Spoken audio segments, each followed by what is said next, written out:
Crusader of fact के 30वें episode में आप सभी का स्वागत है। दोस्तों, आज हम बात करेंगे जो पॉलिटिकल पार्टीज के डिफरेंट आइडियोलॉजी के ऊपर जो उनके फॉलोअर्स के बीच इनटॉलरेंस है, जो असहिष्णुता है, उस पर हम आज डिस्कस करेंगे।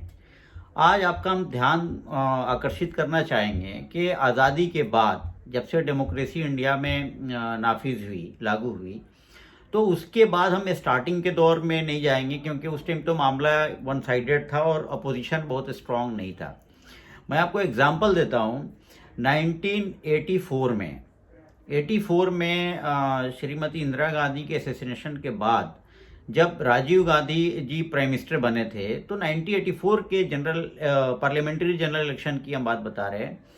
514 सीटों पे चुनाव हुआ था। उसमें से पंजाब और असम में हिंसा का दौर जारी था, वहाँ पे इलेक्शन उस टाइम साथ में साइमल्टेनियसली नहीं हो पाया था। तो 514 आउट ऑफ 514 कांग्रेस पार्टी को 404 सीटें मिली थी, जो लगभग 80% था सीट शेयरिंग का, और जो वोटिंग परसेंटेज था वो 50% के ऊपर था। आप लोग सोचिए कि क्या ये 50% वोट और 80% की जो सीट थी, क्या ये मुसलमान उतना थे? उस टाइम का परसेंटेज देखिए आप लोग। क्या उस टाइम पंडित थे अकेले मेजोरिटी में उतना वोट दे के और एक पार्टी को लाने में? क्या उस टाइम दलित वोटिंग परसेंटेज था, टर्नआउट होता था दलितों के पोल उस टाइम इतना? क्या उस टाइम ब्राह्मण थे इतना, या अदर कम्युनिटी थे क्या कि जो किसी खास इसको इस तरह से मेजोरिटी में ला सकते थे? नहीं थे। ये जो इनके वोट बैंक उनके वोट बैंक कहा जाता है, ये सिर्फ आपको बेवकूफ बनाने के लिए। सबने मिलके वोट दिया था। 50% जो पोलिंग थी वन साइडेड थी, तभी जाके Congress party, Rajiv Gandhi prime minister बने थे फुल मेजोरिटी में।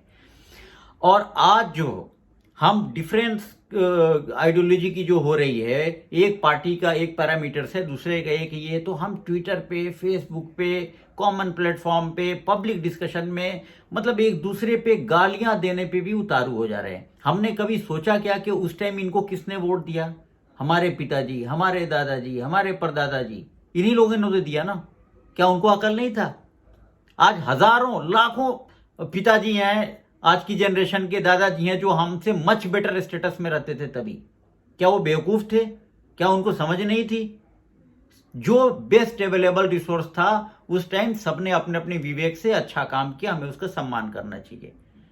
70 साल में का जो इतिहास गिनाया जाता है उसमें देश ने बहुत तरक्की करी, बहुत काम हुए हैं। ऐसा नहीं है किसी एक शख्स के बोल देने से हम वर्गला जाते हैं, हम एक चीज में आ जाते हैं।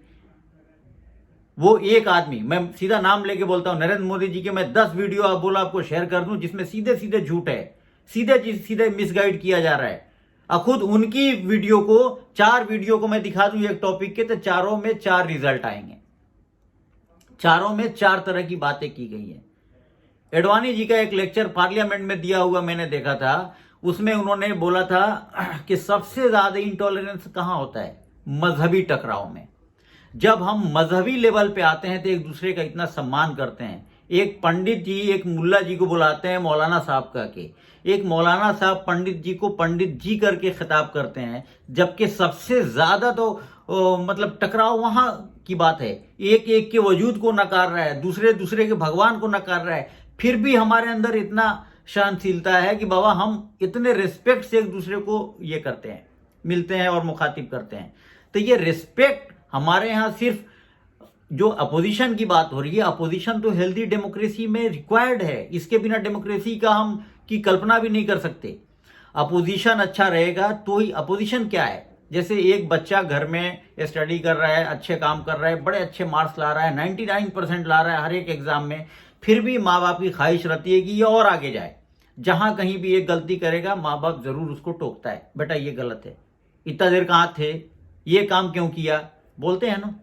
क्या चुप रहे हैं कि बेटा 99 ला रहा है इसलिए कुछ भी करें? नहीं।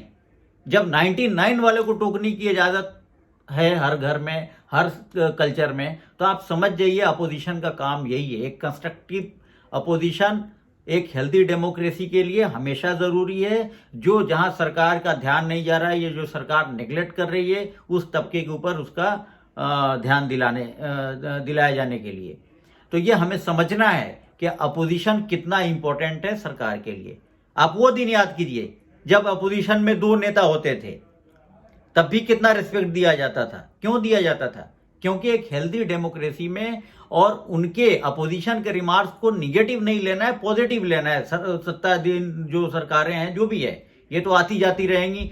जो भी सत्ता में बैठे उसका फर्ज है कि जो भी अपोजिशन में उसका रेस्पेक्ट करे, उसकी बातों को वैल्यू दे और उसमें जो सही बातें हैं उसको ज्यादा से ज्यादा कोशिश करे उसमें सुधार लाने की, जो वो सच्चाई दिखा रहे। और हमें चाहिए कि जिस तरह से हम ट्विटर, फेसबुक और कॉमन प्लेटफॉर्म पे एक दूसरे को गाली गलौज और ऐसी ऐसे लैंग्वेज से ये कर रहे हैं, किसको पागल बोल रहे हैं, किसको, अरे डिफरेंस ऑफ ओपिनियन है, उसको एक चीज अच्छी नहीं लग रही तो पागल हो गया क्या? उसके बाप को गाली देंगे, उसके खानदान को गाली देंगे? ये हमारी सिविलाइजेशन है। आप देखिए, सब पढ़े लिखे, सो कॉल लिटरेट मैं बोलता हूं हमेशा, they are not at all educated. तो ये सो कॉल लिटरेट गुण है, इनकी लैंग्वेज देखिए तो इनके संस्कार का पता चल जाएगा। जब आपको आपका संस्कार आपके एक बात से खो जाता है तो आप कितने संस्कारी हैं, कितने पढ़े लिखे हैं, ये चीज तो जग जाहिर है।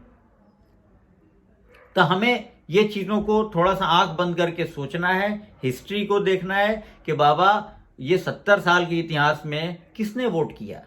हमारे बाप दादाओं ने, सबने किया, सबको जो सही लगा बेस्ट अपने टाइम पे डिसीजन लिया। आज हमारा टाइम है, हम डिसीजन ले रहे हैं, लेकिन हमें ये बिल्कुल ये पावर्स किसी ने नहीं दिया, हमको ऑथराइज नहीं किया कि हम एक दूसरे को सिर्फ इसलिए गालियां लिखें या इसलिए उसको बुरा भला कहें, एक कम्युनिटी को या किसी पर्सनल को, कि बाबा वो हमसे मुत्तफिक नहीं है, हमारी बात से एग्री नहीं करता है। तो ये बिल्कुल गलत होगी। इससे हम अपना भी पीस ऑफ माइंड खराब कर रहे हैं, दूसरे का भी कर रहे हैं। तो हमें ये समझना है और हम लोगों को अपने गिरबान में झांकना है। और ज्यादा से ज्यादा मैं रिक्वेस्ट करूंगा लोगों को कि इसको स्प्रेड करें आपस में। अगर आप 10 आदमी को भी समझाने में सफल होंगे तो मानिए समाज एक अच्छे दिशा में जाएगा, वो 10 और 10 को समझाएगा और इस तरह से ये चेन बनता जाएगा।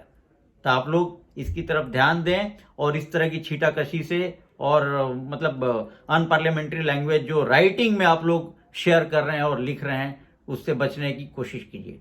जय हिंद।